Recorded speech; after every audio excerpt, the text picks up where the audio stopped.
Hello second year. Next है हमारा example number third है हमारा 2.3 का। मोस्ट इम्पोर्टेंट एग्जाम्पल है, पेपर में पक्का आएगा 110%, बहुत बार देखा गया।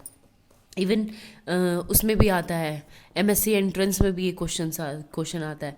और आपको बेसिक जहाँ पे भी जो करना होगा ना, इसमें ये क्वेश्चन ज़रूर दिखेगा। ठीक है, तो मैथ से जिसको पढ़ना उसके लिए क्या है, सबसे पहले इसने कहा प्रूव दैट लिमिट दिस, इसके ऊपर लिमिट एग्जिस्ट करेगी एंड लाइज बिटवीन 2 और 3, और 2 और 3 के बीच में करेगी। और शायद हमने किया हो, इसकी लिमिट कितनी थी, ई, वहाँ पे सिर्फ ई हमने याद की थी। ठीक है, तो अब प्रूव करना है कि ये 2 और 3 के बीच में लाई करेगा। तो आपके पास क्या है, सबसे पहले अगर मैं मान लूँ कि ए एन क्या आ गया, 1+1/n⁴n। ठीक है, ये है। अब क्या लेना है मेरे को, एक्सपेंड करना है बायनोमियल थ्योरम से।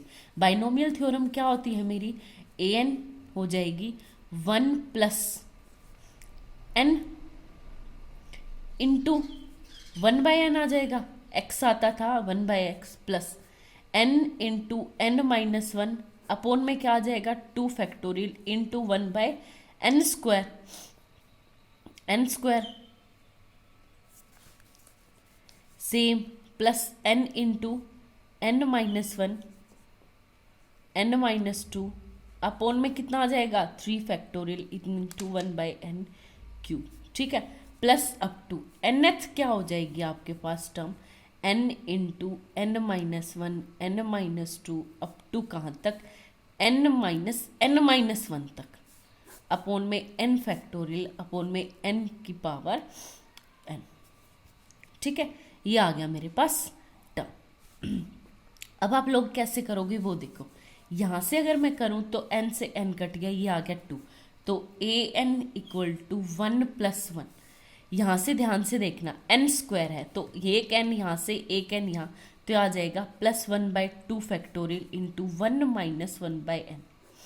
ठीक है, +1/3 फैक्टोरियल इंटू 1 2 3 n यहाँ से n³, तो क्या बन जाएगा 1-1/n 1-2/n। ठीक है, plus up to nth term क्या हो जाएगी आपके पास 1/n factorial into 1/n 1-2/n, last वाली टर्म लिख रही हूँ 1-n-1/n। ठीक है, आई थिंक आपको समझ आ गया होगा। अब आप लोग क्या करोगे, अब एक बात बताओ, यहाँ पे n-1 positive quantity, positive positive positive, सारी की सारी टर्म ये क्या रहेगी पॉजिटिव, यानी 1+1 2।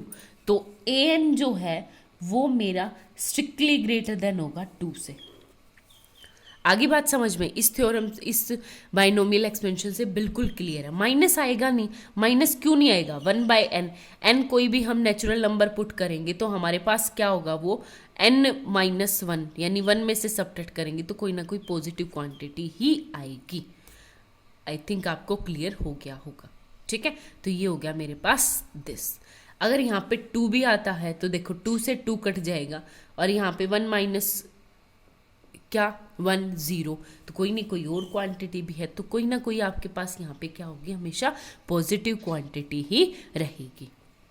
आई थिंक आपको समझ आ गया। तो ए एन जो है वो स्ट्रिक्टली ग्रेटर देन होगा 2 से। आगे बात समझ में, अगर ये सारी टर्म ग्रेटर है तो मैं इसको एक, तो इसको दे दो इक्वेशन फर्स्ट का नाम, ए एन इक्वल टू 1+1 1+1। अब एक बात बताओ, ये भी पॉजिटिव, ये भी पॉजिटिव, ये भी पॉजिटिव, अगर मैं इसमें से कुछ घटा दूंगी कि ये क्या होगा, मेरा ए एन जो होगा वो लेस देन होगा। अगर मैं इसमें से कुछ घटा दूंगी तो देखो 1/2 factorial 1/3 factorial plus up to 1/n factorial, सिर्फ फैक्टोरियल वाली टर्म हटाई है, तो ये क्या रहेगा, इससे strictly greater less than, strictly less. ठीक है, क्योंकि हमने कुछ टर्म थी हमारी पॉजिटिव टर्म को हटाने से हमारे पास लॉस हुआ, तो ये क्या आएगा, ए एन जो है लेस देन। अब एक बात बताओ, हमने क्या किया, ये होता है 3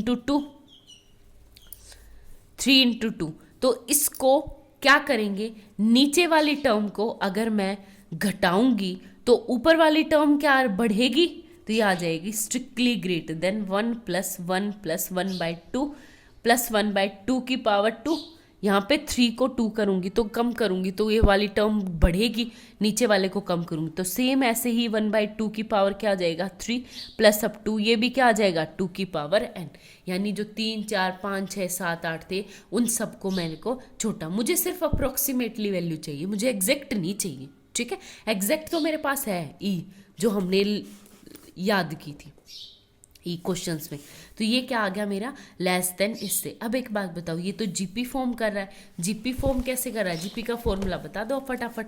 जीपी का फॉर्मूला होता है मेरे पास 1 प्लस फर्स्ट टर्म को मान लो 1 तो a 1 minus r n upon 1 minus r, तो ये क्या आ जाएगा 1 इंटू 1 माइन 2 एन डिवाइड में 1 माइनस 1/2। इसको सॉल्व करेंगे तो हमारे पास क्या आ गया 1 प्लस, देखो ये 2 एलसीएम तो ऊपर चला जाएगा 2 माइनस 1 1 तो आ जाएगा 2 इंटू 1/2 की पावर n, ठीक है।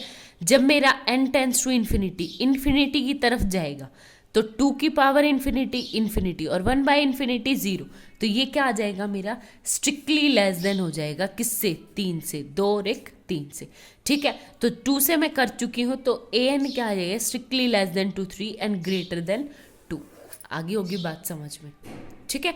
तो ये भी प्रूव हो गया, यानी मेरा जो an फंक्शन आ गया वो क्या आ गया बाउंडेड फंक्शन आ गया, हो गया क्लियर। अब आप लोग एक बात बताओ, हमारे पास जो टर्म थी वो an क्या थी 1 plus 1 plus 1/2 factorial 1 minus 1/n plus 1/3 factorial 1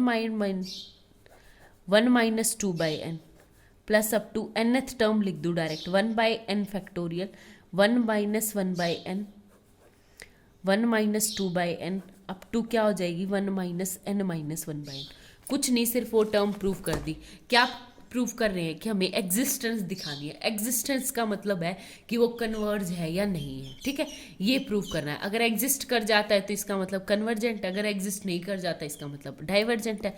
तो अब एक बात बताओ, हम क्या लेंगे an+1 लेंगे, बाउंडेड तो हमने दिखा दिया इसको an+1, तो an+1 क्या होगा 1 प्लस 1 प्लस 1/2 फैक्टोरियल डिवाइड में 1/n+1 1/3 factorial 1 minus 1/n+1 1 minus 2/n+1, मतलब जहाँ पे n था उसको किससे रिप्लेस कर दिया n+1 से, तो ये आ जाएगा n+1 1 minus 1/n+1 1 minus 2/n+1 और इंटू 1 माइनस n माइनस 1 था तो ये आ जाएगा n/n+1, ठीक है।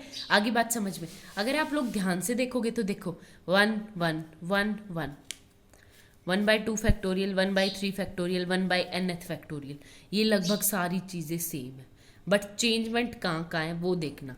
यहाँ पे ये 1/n है तो ये 1/n+1 है, ये 1/2 ये 1/-2 ठीक है। तो हम इसी चीज़ पे फोकस करेंगे। अब एक बात बताओ, n+1 मेरा बड़ा होता है किससे, n से बड़ा होता है ना, हाँ होता है, ऑफकोर्स बड़ा होता है।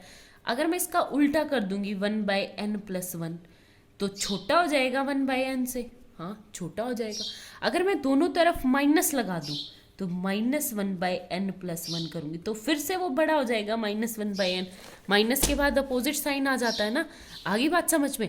फिर अगर मैं इसको k से मल्टीप्लाई भी कर दूं तो फिर भी क्या रहेगा k मेरे पास पॉजिटिव होना चाहिए, but k is strictly greater than 0, ठीक है, क्योंकि हम माइनस से मल्टीप्लाई कर चुके हैं। जब मैंने k से मल्टीप्लाई किया, अब दोनों तरफ 1 ऐड कर दिया तो 1 ऐड कर दिया 1 ऐड कर दिया, तो इसका मतलब क्या है कि जहाँ पे भी ये n+1 n+1th और तो सारी टर्म में सेम है ना, तो k मतलब 2 भी आएगा 3 भी आएगा 4 भी आएगा n+1 भी आएगा, ये सारी टर्म जो है बड़ी है nth से, तो इसका मतलब क्या आ जाएगा कि n+1 स्ट्रिक्टली ग्रेटर हो जाएगा किससे, an से। आगे बात समझ में, स्ट्रिक्टली ग्रेटर देन का मतलब है कि वो मोनोटोनिकली इंक्रीजिंग है। अगर कोई सीक्वेंस मेरे पास मोनोटोनिकली इंक्रीजिंग हो और बाउंडेड हो तो हमारी थ्योरम क्या कहती है कि वो क्या होगी, कन्वर्जेंट होगी, ठीक है। अगर कोई थ्योरम कन्वर्जेंट है तो इसका मतलब वो एग्जिस्ट करती है। आई थिंक आपको समझ आ गया होगा, इससे रिलेटेड आपको क्वेश्चन है तो कोई डाउट है तो आप लोग पूछ सकते हो। Thank you.